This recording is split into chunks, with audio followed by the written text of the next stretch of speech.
Hello, I'm Archie Luxury and welcome to the Archie Luxury channel. Today I want to talk about men of power, watches worn by Archie's bosses.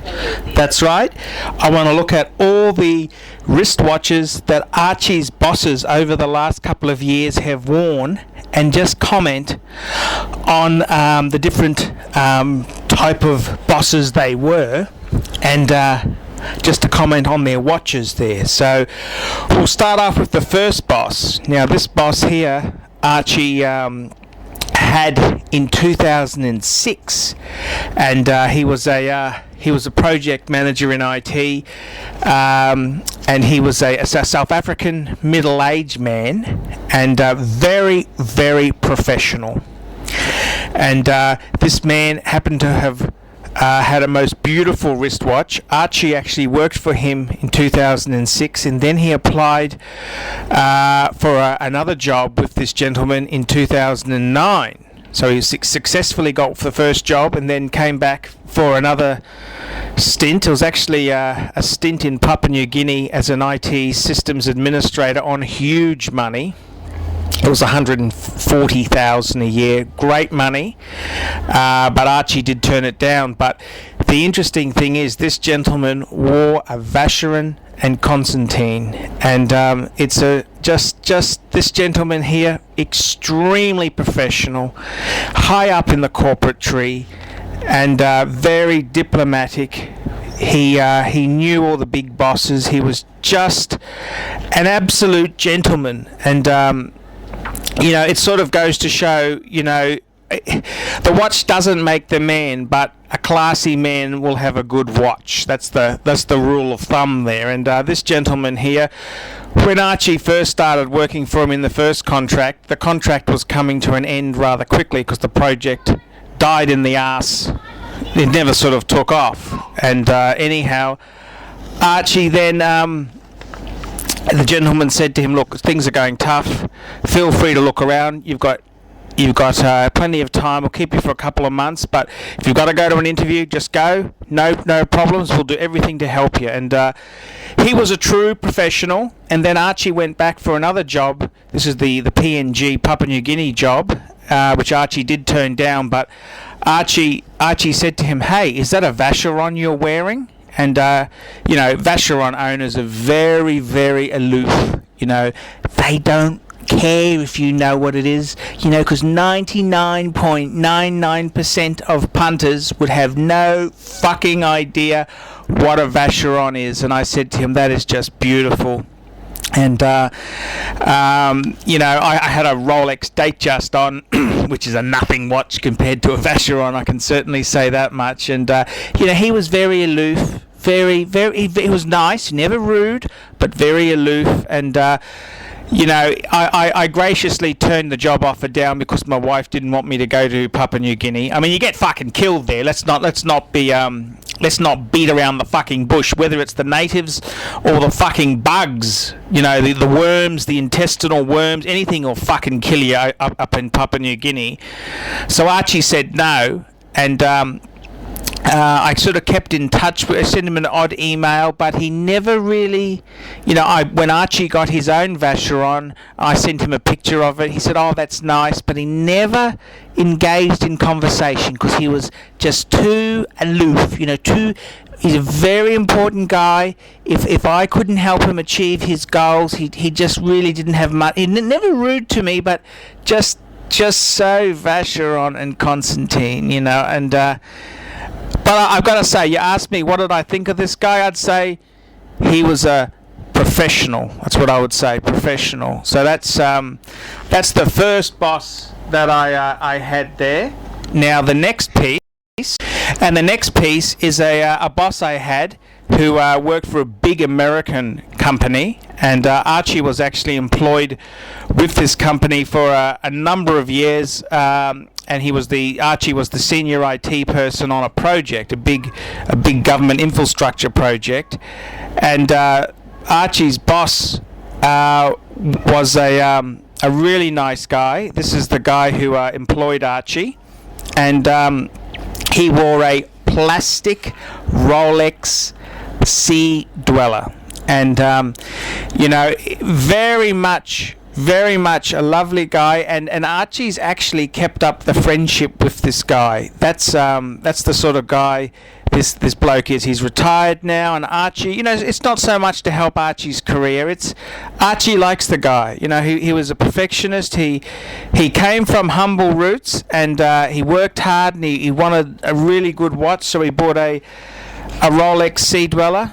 And this gentleman here had some really interesting hobbies. He liked Jaguar motor cars. He liked very expensive audio equipment, and also film photography, 35mm photography.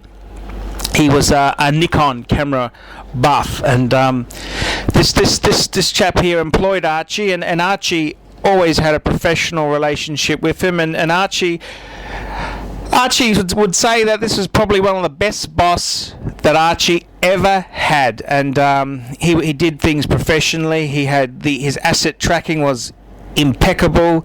His knowledge on IT was very good. Different aspects, different problems you could come to him for. How do you handle this situation? How do you handle another situation? And he just knew. He was just a veteran, an IT veteran, and absolute pleasure to work for.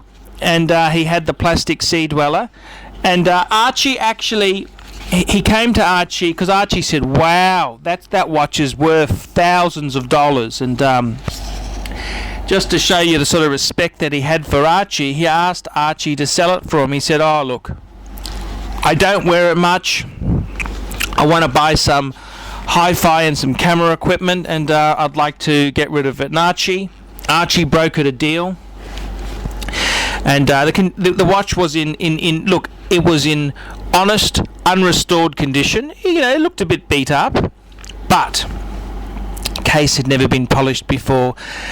Everything original dial. It was an absolute, it's a barnyard find, and very easily restored and repaired. And Archie brokered a deal, and I think it sold over $10,000. And it was a good, fair deal for Archie's boss, and it was a fair deal for the buyer. It was just a good deal, and you can also see the after photos. This is what it looked like after it was restored, and it's an absolute cracker of a piece. And as a boss, Archie really found this guy to be, he may not have been as polished as Vacheron guy in handling internal politics or corporate bullshit, but for everyday, reliability, everyday knowledge and precision, he was just like his Rolex Sea Dweller.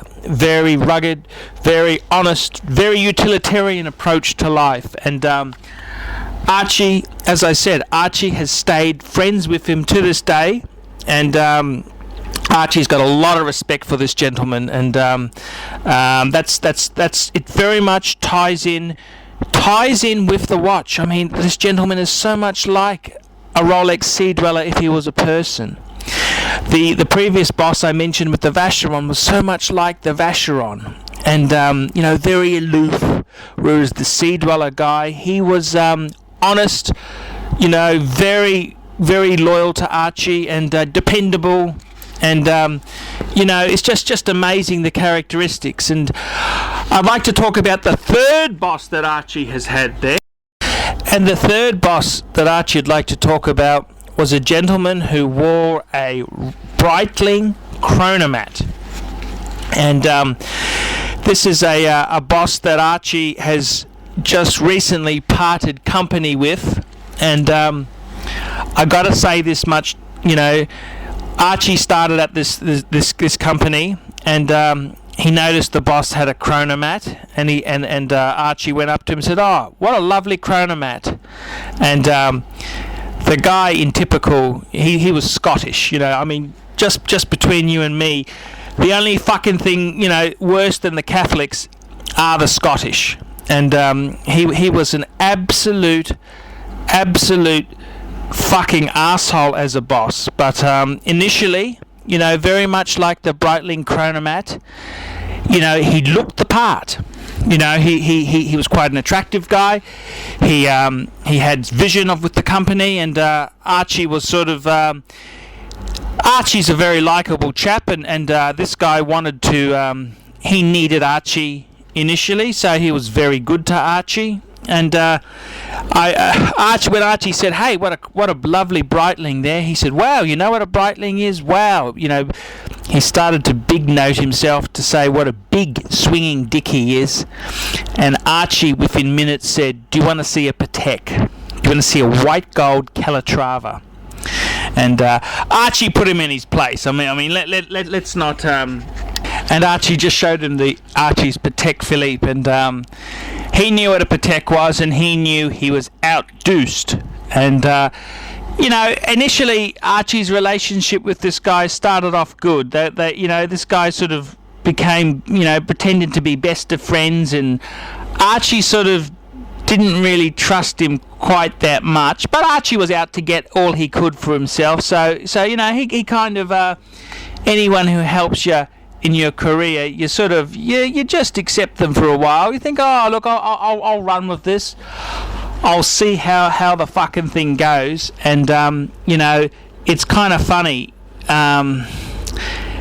This guy here, he came off. It started off really well, and Archie, did a few good things in IT, and then it just fucking went bad. It's kind of like his Breitling. Because what happened was he became an absolute bully in the office. He just, he never swore. I mean, Archie doesn't mind using the odd fuck, words like that there around the place. But this guy never swore, but he was just such an absolute prick. He was so forceful, so intimidating. He'd bully you and pressure, and he was an absolute prick of a boss. I mean, out of all the bosses over all the years I've worked, he'd probably be the worst fucking boss I've ever had. And he was caught up in his own fucking pretentiousness, his own importance. And he said to Archie, "Oh, you're part of the senior management team. This fucking senior management team.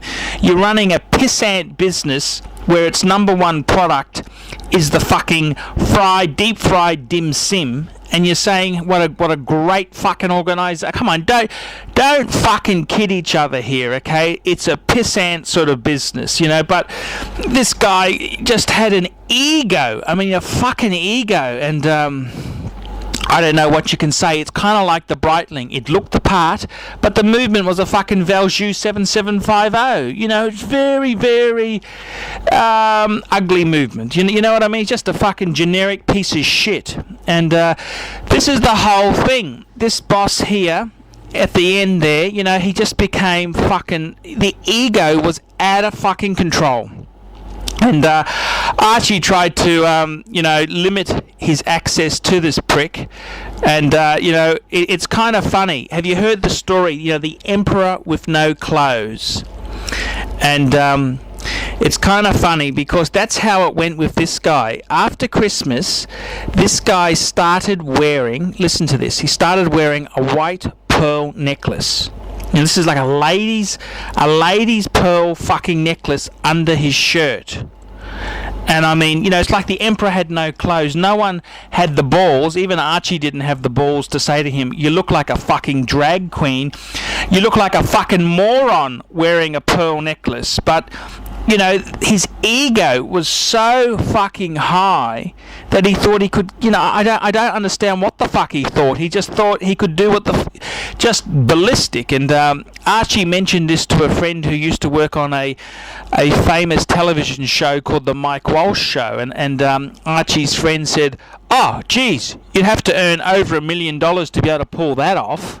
And that's the whole thing. This guy was earning about just under 200k a year, and he just had the ego to fucking... I mean, just between you and me, blokes can't wear fucking pearl necklaces. I mean, I like pearls myself, but I can't fucking wear them. And that's the reason why on his Breitling it had the pearl dial, the mother of pearl dial.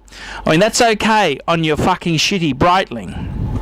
Well, I wouldn't have gone for mother of pearl, but that's another story. But I mean, fuck me dead. You cannot wear a pearl fucking necklace. Blokes can't do that, okay? Just not on. And anyhow, this guy here was an absolute fucking control freak, absolute bully, absolute prick. And it ended badly. And Archie can only say, you know, he was exactly like his Breitling. He looked the part to start with, but when you scratch the surface, it was an ETA, a Valjoux movement, just a piece of fucking shit. And that's what this guy was like.